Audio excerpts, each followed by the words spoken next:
अवधूत चिंतन श्री गुरुदेव दत्त श्री स्वामी समर्थ. तुम्हा सर्वांचं स्वामी मराठी चॅनलमध्ये मी स्वागत करते. दिनांक 8 सप्टेंबर 2024 रोजी आहे ऋषीपंचमी. गणेश चतुर्थीच्या दुसऱ्या दिवशी हे ऋषीपंचमीचे व्रत साजरे केले जाते. ऋषीपंचमीच्या व्रताची पद्धत काय आहे, ऋषीपंचमीचे व्रत कोणी करावं, उपवासाला काय खाऊन उपवास सोडला पाहिजे, याबद्दलची सविस्तर माहिती आपल्या चॅनलवरती आहे. त्याचा व्हिडिओ तुम्ही चॅनलवरती जाऊन नक्की पाहू शकता. आजच्या या व्हिडिओमध्ये आपण ऋषीपंचमीच्या व्रताची कथा नेमकी काय आहे याबद्दल जाणून घेणार आहोत.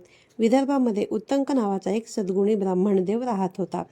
त्यांची पत्नी अतिशय भक्त होती. तिचे नाव सुशीला होते.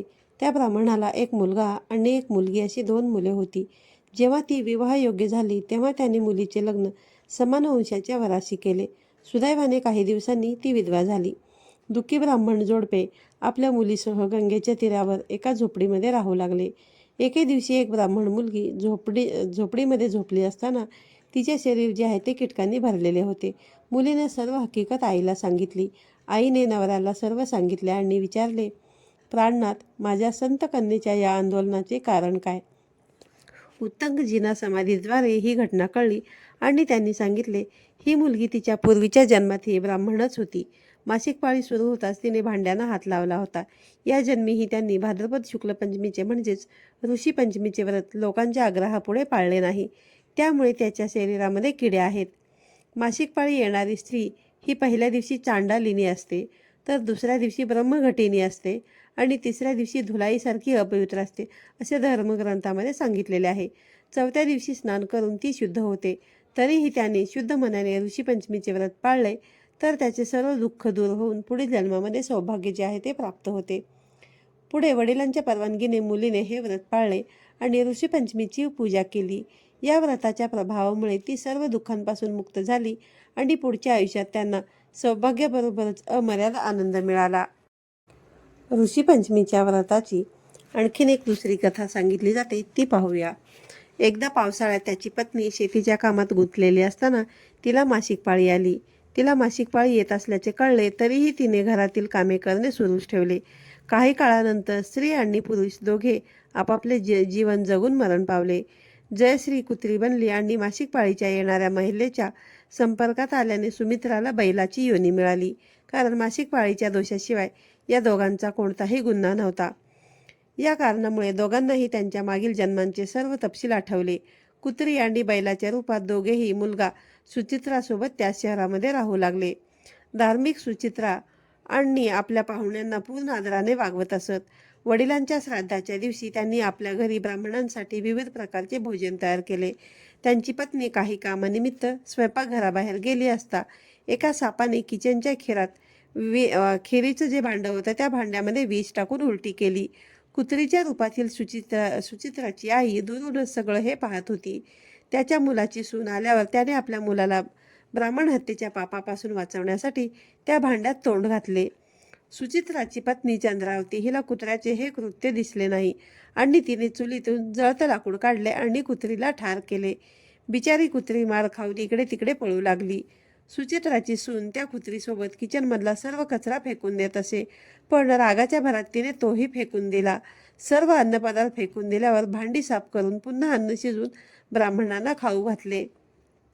रात्री भुकेने व्याकुळ झालेली ती कुत्री बैलाच्या रूपात राहणाऱ्या तिच्या पूर्वीच्या पतीकडे आली आणि म्हणाली, हे भगवान, आज मी भुकेने मरत आहे. माझा मुलगा मला रोज खायला द्यायचा, पण आज मला काहीच मिळाले नाही. अनेक ब्राह्मणांना जीवे मारण्याच्या भीतीने सापाचे विष असलेल्या खिरीच्या भांड्याला स्पर्श करून खाण्या अयोग्य बनवले गेले. या कारणावरून त्यांच्या सुनेने मला मारहाण केली आणि खायलाही दिले नाही. तेव्हा बैल म्हणाला, हे सज्जन, तुझ्या पापांमुळे मीही या जगात पडलो आणि आज ओझं उचलताना माझी पाठ मोडली आहे. आज मीही दिवसभर शेत नांगरत राहिलो. आज माझ्या मुलाने मला जेवण दिले नाही आणि खूप मारले. मला असे त्रास देऊन त्यांनी हे श्राद्ध निष्फळ केले. सुचित्रा आपल्या आईवडिलांचे हे शब्द ऐकत होती. त्याच वेळी त्याने त्या दोघांना पोटभर जेवू घातले आणि नंतर त्यांच्या दुःखाने दुःखी होऊन जंगलाच्या दिशेने निघाली. त्यांनी वनात जाऊन ऋषींना विचारले की माझ्या आईवडिलांना कोणत्या कर्मामुळे ही खालची अवस्था आज झाली आणि आता त्यांची सुटका कशी होईल.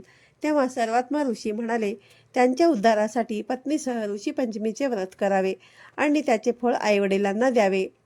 भाद्रपद महिन्यातील शुक्ल पंचमीला मुख शुद्धी करून दुपारी पवित्र नदीच्या पाण्यात स्नान करून नवीन रेशमी वस्त्रे परिधान करून अरुंधतीसह सप्त ऋषींची पूजा करावी. हे ऐकून सुचित्रा आपल्या घरी परतली आणि पत्नीसह त्यांनी विधीप्रमाणे पूजाव्रत पाळले. त्याच्या या सद्गुणामुळे आई वडील दोघेही प्राणी जातीपासून मुक्त झाले.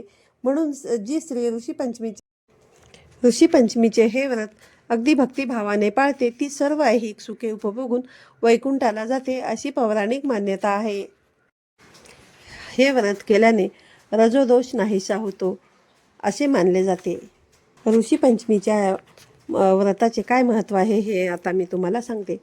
कश्यप, भारद्वाज, विश्वामित्र, गौतम, जमदाग्नी, वशिष्ठ आणि अत्री या 7 ऋषींची प्रत्येकी एक आणि वशिष्ठांची पत्नी अरुंधतीची एक अशी एकूण 8 सुपाऱ्या मांडून ही पूजा केली जाते. ब्रह्मदेवाचे मानसपुत्र पुलस्त्य, क्रतू, पुलस्त्य, मरीची, अत्री आणि वशिष्ठ या ऋषींचे पूजनही या दिवशी केले जाते.